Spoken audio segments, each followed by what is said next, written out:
Соңку күндөрү социалдык тармактарда Россия-Кыргызстан аталышындагы топтордо арзан билет сунуштагандар көбөйгөн. Ноокат районунун жашоочусу Мухаммед тайпадагы арзан билеттер боюнча маалымат угуп, учкандар дагы көп экендигин билген.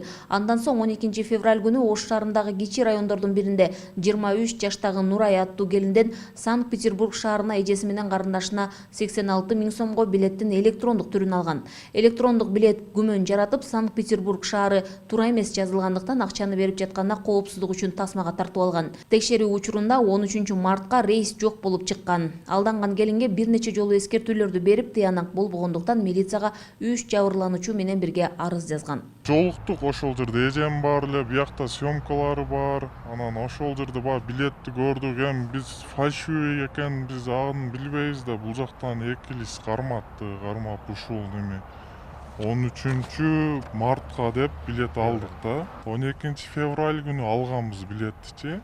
Алып анан биз текшерткенбиз авиакассалардан. Алып туруп кийин ишенбей ал жерде кыйлап жана жерде съемка кылдык.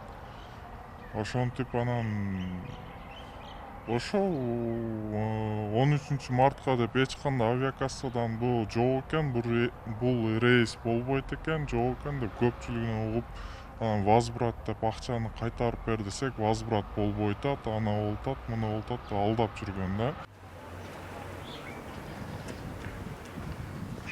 Ички иштер башкармалыгы окуяны териштирүүгө алгандыгын маалымдады. Кылмышка шектелип 26 февраль күнү Жалал Абад облусунун 1988 жылы туулган жараны кармалган. Ал өз көрсөтмөсүндө карыздары көбөйүп кеткендиктен акча керек болуп, компьютерден жасалма билет чыгарганын айткан. Окуя алдамчылык беренеси менен катталып, сотко чейинки өндүрүш башталган.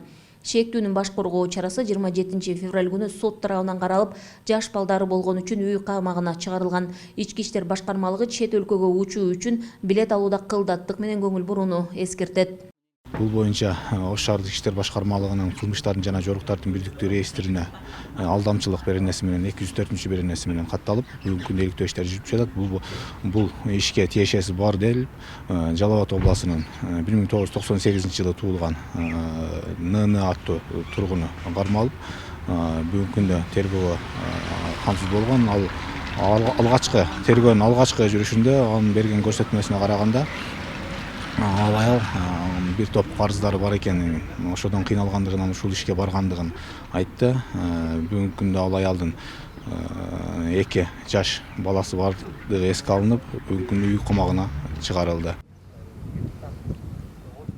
Пандемиянын толкуну кайтып, аба жолдорунун каттамы өз нугуна түшкөн. Интернет дүкөндөрүндө ушул тапта Москва шаарына учуунун орто баасы 38 миң сомдун айланасында. Каладагы авиакассалардын билеттин наркы 40 миң сомдун тегерегинде болууда. Эгер дароо учууга алса, анда жүгү менен 49 миң сомду түзөт. Нарктын көтөрүлүшүнүн негизги себеби жүргүнчүлөрдүн көбөйүшү жана аба жолдорундагы компаниялардын кыскартылышы. Жумушсуздуктан түйшөлгөн мигрант мекендештер аба каттамдарынын баасы кымбат болуп жатканын социалдык тармактарда байма-бай жарыялап келишет. Авиакаттам билеттеринин кымбаттыгынан сырткары негизде жана ПЦР анализи дагы бар. Шулуундардан алданып калбастан билетти расмий кассалардан алууну жабырлануучулар сунушташат. Гүлжан Ажиматова, Бектур Калыбек уулу, Ош шаары.